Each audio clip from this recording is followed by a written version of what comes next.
सबसे पहले धासू गांव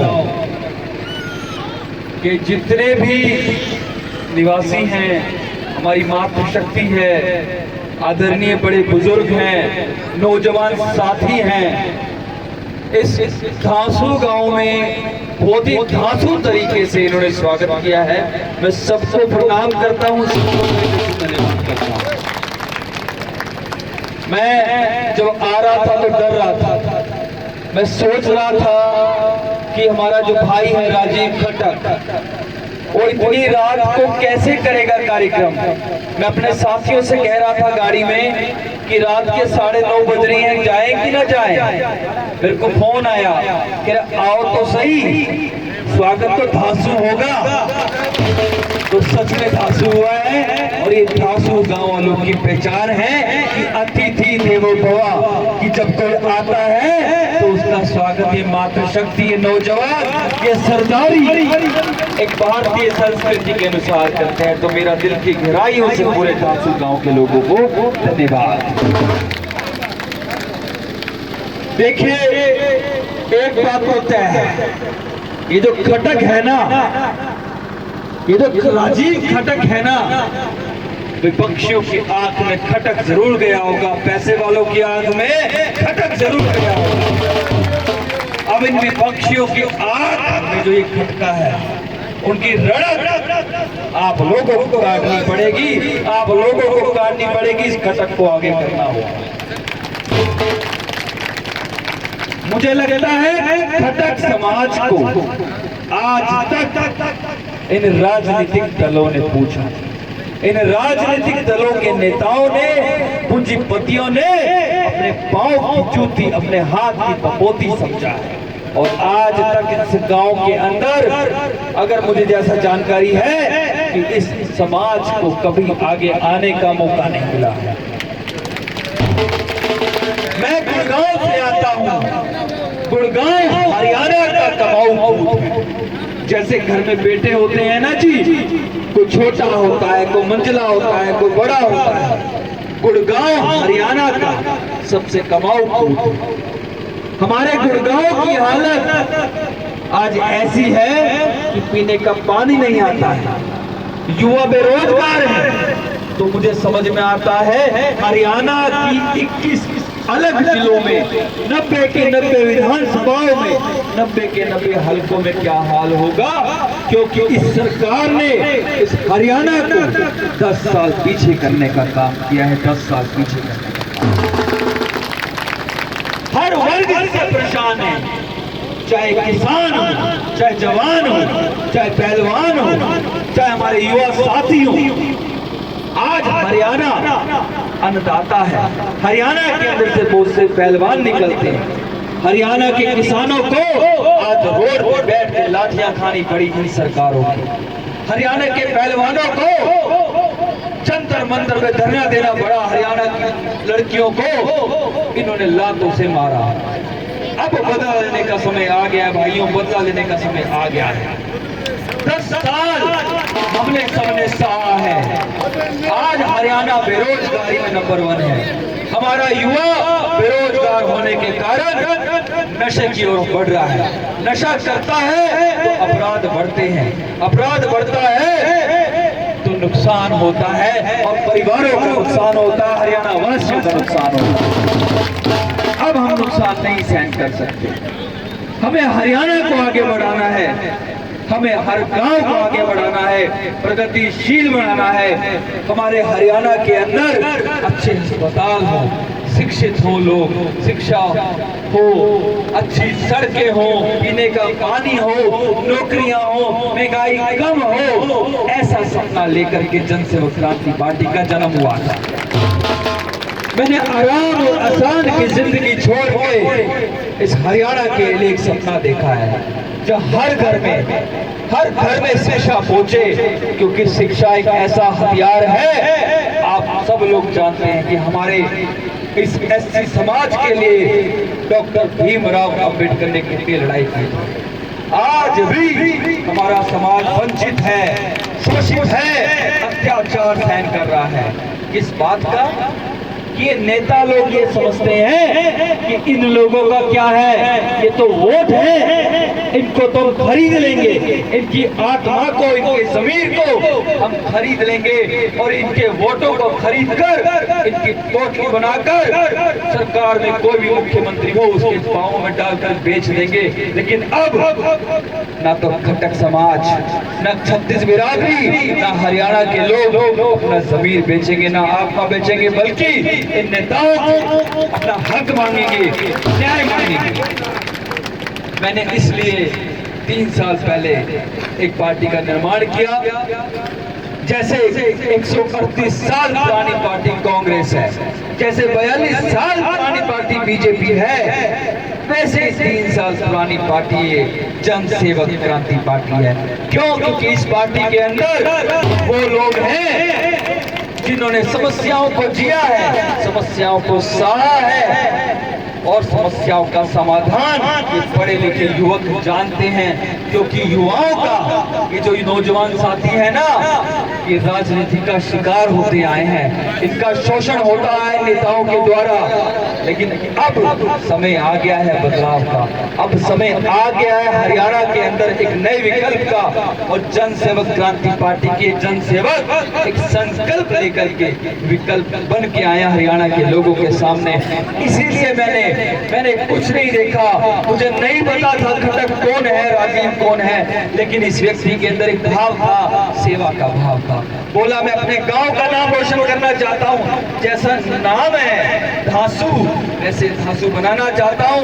मैं गुड़गांव से निकल करके धांसू गांव में पहुंचा हूं ना, आज मेरा मन भराया है। मैं भावुक हुआ कि रात के 10 बजे अगर ये लोग आए हैं तो ये बदलाव चाहते हैं, ये विकल्प चाहते हैं कि राजीव खट्टक के अंदर एक व्यक्ति ऐसा देख रहे हैं जो इस गांव का विकास कर सके, या कि बच्चों के हाथ में कलम दे सके, पेन दे सके, शिक्षा दे सके। क्योंकि शिक्षा ही एक ऐसी चीज है आपको आगे बढ़ाने का काम करती है।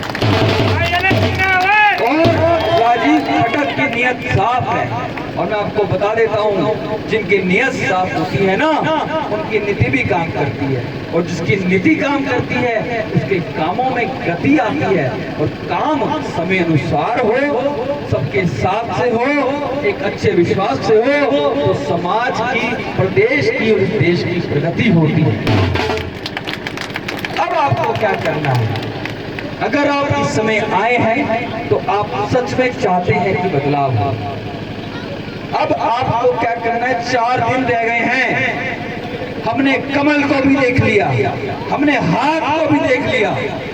हमारे बच्चों को क्या चाहिए?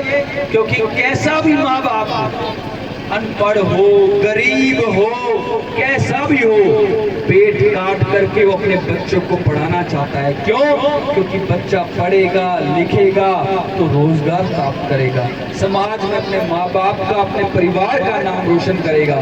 तो पढ़ाई लिखाई के लिए क्या करना पड़ता है? कलम देनी पड़ती है, पेंसिल देनी पड़ती है, पेन देना पड़ता है। और उस पेन से उस बच्चे की तकदीर लिखी जाती है, उस पेन से उस बच्चे का भविष्य लिखा जाता है। तो ऐसा चुनाव चिन्ह हम लेकर के आए हैं चुनाव आयोग से।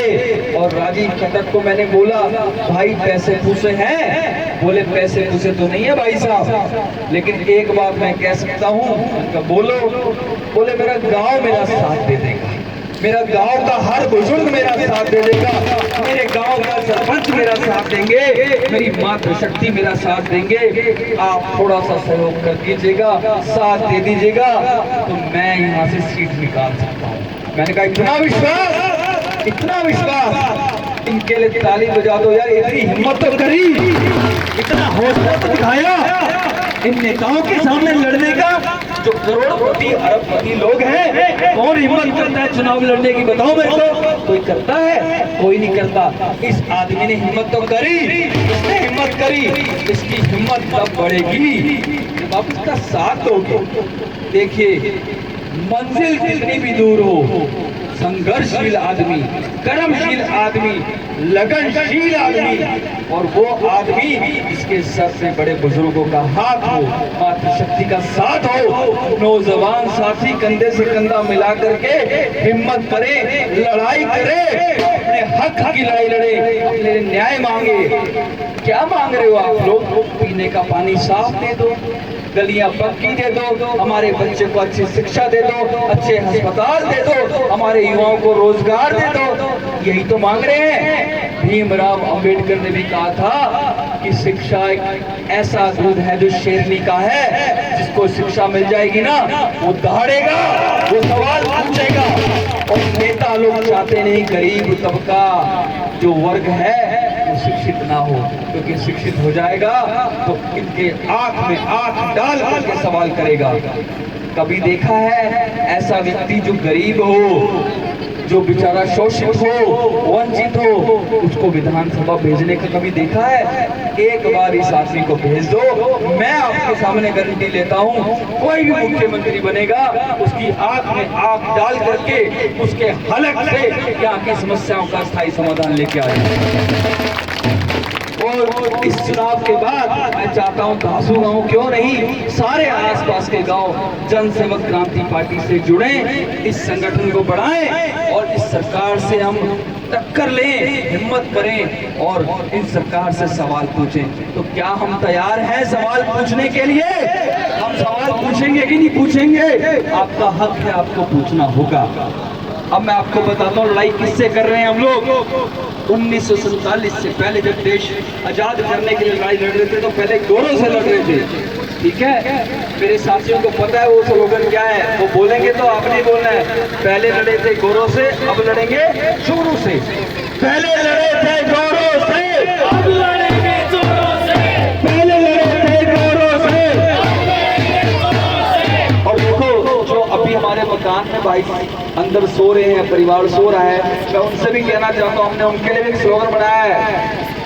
क्या था स्लोगन फारूक भाई? ये बहुत जोर से बोलेंगे। अब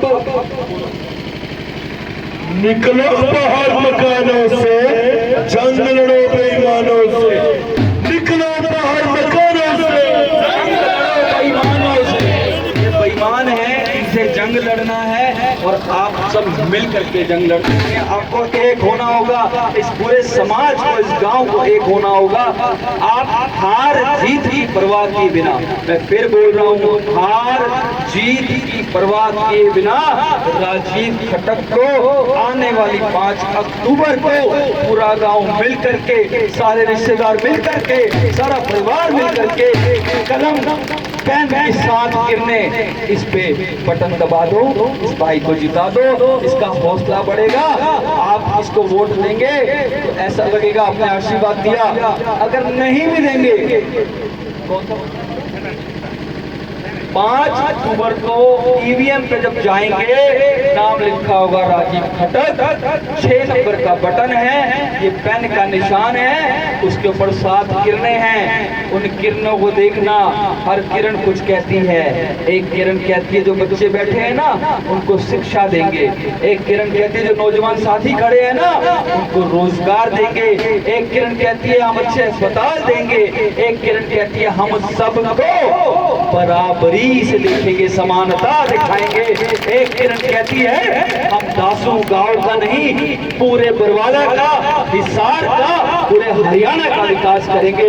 और एक किरण कहती है हम सब अखंड रहेंगे, एक मुठ में रहेंगे, कोई तोड़ नहीं पाएगा, कोई निकाल नहीं पाएगा। तो आने वाली 5 तारीख ईवीएम पे 6 नंबर और कलम का निशान राजीव खट्टक।